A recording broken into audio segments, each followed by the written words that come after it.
Hello and welcome to Media MD, the podcast where each fortnight we prescribe each other a piece of media that we have somehow missed. I'm Reuben Morehouse. And I'm Elliot Debold. And this week we're in between the middle of our watch of Peep Show, which I prescribed to you, Elliot. How's it going? Yep. Any spoilers for right. what you think of it? All right, we'll leave it for next week. But in the meantime, we thought we would bring you another piece of off-week content. And this time we are doing something a little bit different. This is a new series of off-week content we're bringing called, what are we calling it, Elliot? Down the Rabbit Hole? Down the Rabbit Hole, yeah. Down the Rabbit Hole. So normally we'll talk about content that we don't want to cover in a full kind of fortnight-long episode series because it is too similar to something we've done before. But this one is for pieces of media that are just a bit too obscure for us to bring. This is almost the category for stuff that's just too weird to be a normal episode. Just too weird to be a regular series episode. It's somehow it becomes okay if it's in a category of, we're saying this is weird to start with, so now it's okay. We set your expectations, and I think nothing is going to embody this better than the one we've chosen to start off with, which is a series of YouTube videos called MarbleYmpics. Yeah. Do you want to take a crack at explaining this one, Elliot? I mean, I'll try. Basically, the guy who makes these videos really likes marbles, and he sets up all of these really elaborate, marble machines, marble ramps, and all that. And marble runs, which are essentially like, what are they fucking called? Basically, this guy builds these really elaborate sort of marble runs and then runs marbles down them. And he has an American sports commentator who... Rube Goldberg machines. That's it. Machines. All right, continue. Sorry. Yeah, and so basically, he runs the marbles through this thing, and he has an American sports commentator who commentates on them, and all of the marbles... belong to teams based on what color they are, and so he basically runs MarbleOlympics or other sorts of marble heats. Marble events. Yeah, so he runs all these different kinds of events, and it's just it's the stupidest thing ever, but it's weirdly captivating. So weirdly engaging, isn't it? When I first got into it, I found myself, after just watching about an hour of different videos straight, I found myself really rooting for one of the teams called Team Oceanic, which is a specific set of marbles. I'm a Team Primary man myself. But yes, but there's absolutely no reason to support any inanimate round sphere over another. Yeah, it's weird, isn't it? It really speaks to how captivating the videos are. I think that you just watching it, you just really get into it and you start to pick teams, and it does a really good job of emulating the vibe of of an actual Olympic event broadcast. Yeah, it does. Even to the extent that these marbles clearly have a little bit of personality, and I will set up events where it's like, a streaker has run onto the field, or these very weird kind of miscellaneous things to happen throughout. Like, marbles might get injured, like as in the actual marble gets a little bit fractured, but they'll treat this as though it's a very serious sporting injury. And one marble gets injured over the course of the 2017 series of Olympic Games, and he's not in the running, and they have to bring in another marble to replace him. But then at the end of the next few events, you'll see shots of like this marble in crutches watching its team perform, and there's always shots of like marbles in the stand with different colors and like different banners and stuff cheering on the teams, and it's got this very weird world building kind of feel to it. Yeah, that was definitely the biggest thing I took after when I first got into it. I was amazed at how immersed I was in the world building, which is something I never thought I'd say about a series of marble-based videos. Of just watching marbles, here essentially different things of watching marbles run down hills. Yeah. It's I think it's kind of an indescribable experience. Like, I don't know how well we're going to convey what it's like to watch these videos, because they don't make sense, but there is just a sort of positive energy about them that's quite infectious. Yeah, it's got this real happy vibe, doesn't it? And you can just kind of tell that everyone who is participating in the creation of this is just having a ball making it. And that's endearing. It is. I think that has to be it. The best way to kind of experience it is to watch some of these videos, and we'll link some in the show notes down below. If you take a look down in our show notes for the episode, there'll be some links there. We'll probably put a link to a discussion thread so you can talk about it as well after you've watched it. But let's, if you're not sold on it yet, which I understand you might not be because it's such a weird thing to try and sell someone on, let's talk about some of the events. Did you have like a favorite event from the 2017 games, Elliot? I've forgotten the name of it now. It's one of the early ones. So there's just the different levels of sort of spiraling with a hole in the middle. I've forgotten the name of it. It's killing me. Yeah, that is a good one, isn't it? So yeah, let me explain it. I can't remember what it's called either, but essentially all the marbles start at the top, and there are a number of kind of funnels, maybe like 6 or 7 funnels in a sequence. And the marbles spin around in one funnel, and then eventually they go to the middle and drop down to the next one, and then start spinning around. And the marble that is left in the series of funnels the longest, the one who is able to stay in the funnels without falling through the longest, wins the event, essentially. And because there's obviously, when you've got all these marbles in these relatively small funnels, there's obviously collisions, and, the commentators make out like, it's like, oh, Team Primary has knocked Oceanic down into the next level, and they're, acting like there's intent behind these random collisions. Even more than that, like, I'll find myself getting so engaged in these events that when something happens, like a marble falls through one funnel and immediately falls through the next funnel, which is like a tragic misplay. You're like, I was like audibly gasping, like, oh no. These are just marbles. It's like completely chance, this entire series of events. It's weird talking about this because it is so completely random. There's no logic to it. There's narratives that form about which teams are good and which teams are bad. That is obviously completely chance. Like the worst team in the entire bunch is the Rojo Rollers, who just seem to fail at every single event. But it's like, I don't know.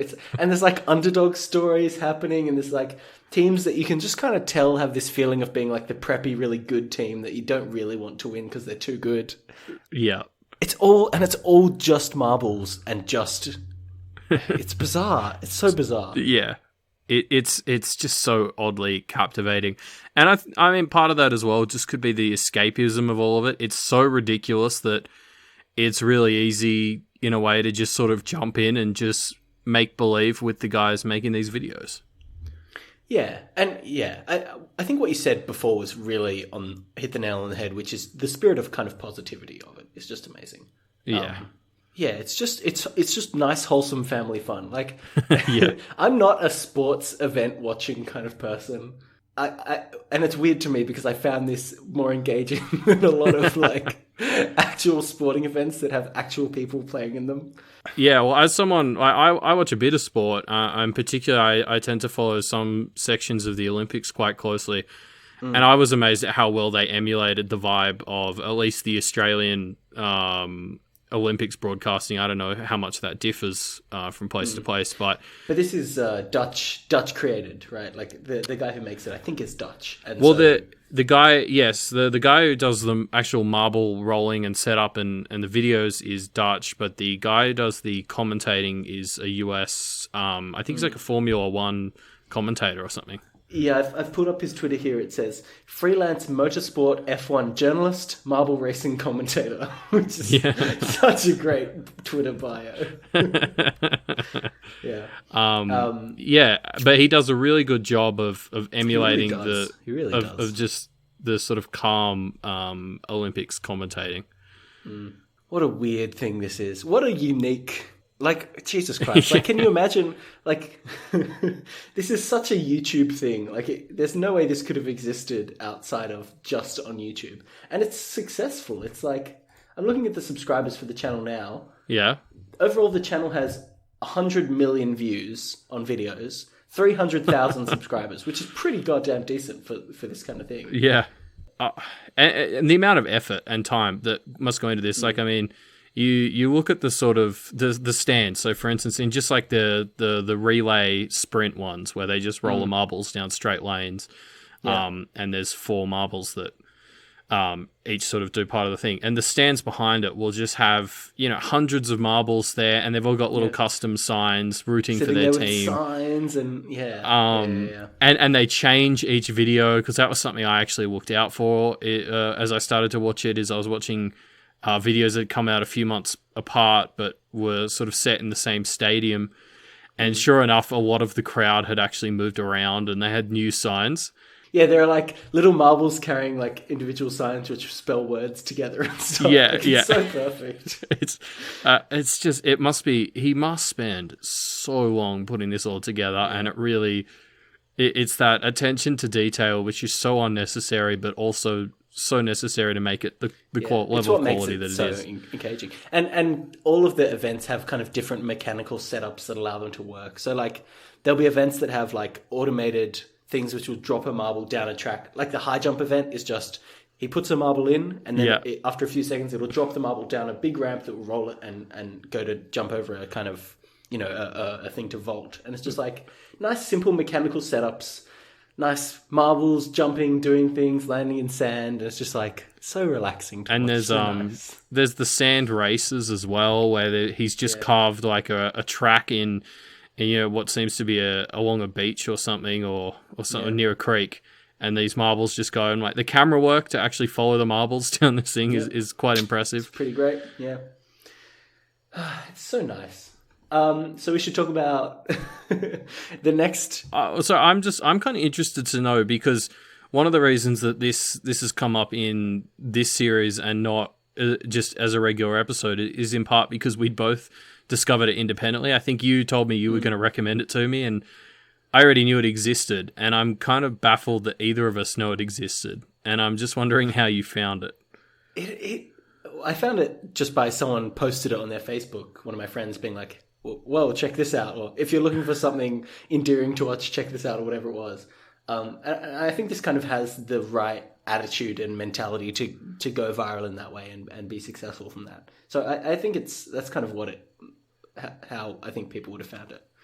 Sure. It's the kind of thing that you want to share. It's the kind of thing that it's like nice, fun, silly, but not silly enough that you don't want to watch it. Yeah. Like, I don't know. It's just like right in this perfect sphere. That's a little marble pun for you guys. Of perfect media, Yeah. So the 2017 MarbleYmpics, I think, wrapped up a few months ago. Yep. 2018 Winter MarbleYmpics is starting in February, so get hyped for that. Team primaries coming up, gonna win some races. And I mean, so as well as like YouTube, there's also a community-run website called MarbleOlympics.com, which helps you keep track of how to watch it. So definitely head up there, because that'll got all the team standings and stuff on there. So it's got spoilers if you haven't watched the stuff. That's true. But it's a great way to keep track of upcoming events as well. Yeah.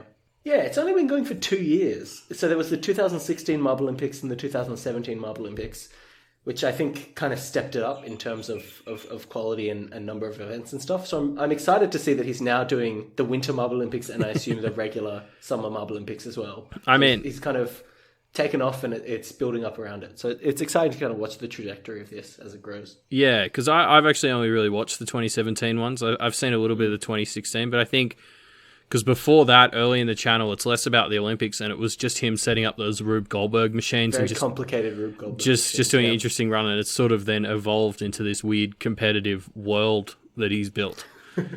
Yeah, it's such a nice. I don't know. It's hard to describe it just beyond saying it's just the kind of thing you want to succeed and you want to see more of, just because it's so like esoteric and so specifically online YouTube culture. Yeah, it is. It's just so dumb that it has to work.